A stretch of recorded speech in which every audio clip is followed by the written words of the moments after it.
In today's video, I'm going to teach you how to use XLOOKUP to create dependent drop-down lists in Microsoft Excel.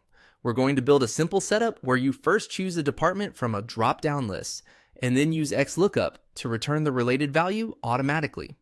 This is a great technique when you want your worksheet to feel more interactive and easier to use. To begin, select cell D2. This is where the first drop-down list will go, so think of it as the cell where the main choice will be made. Next, go up to the Data tab in the Excel ribbon. This is where Excel keeps tools related to input rules, sorting, filtering, and worksheet controls. Since we want to control what can be entered into cell D2, this is the right place to work from. From the Data tab, click Data Validation. This feature lets you define what type of content a cell can accept.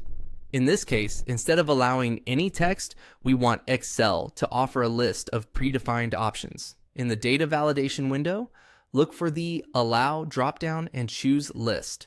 By selecting List, you're telling Excel that the cell should display a drop-down menu rather than accepting unrestricted input. This helps reduce mistakes and keeps your data consistent. Now move to the source box. Here, select the department names in cells A2 through A5. These cells will provide the choices for the drop-down list. Once that range is entered, click OK. At this point, cell D2 will contain a drop-down arrow and you'll be able to choose a department from the list. This is the first part of the setup and it creates the controlling selection that the next formula will use. After that, click cell E2. This is where the related result will appear based on the department selected in D2. Type this formula exactly, equals XLOOKUP. Open parenthesis D2, A, AV, B2, B, close parenthesis. Then press enter.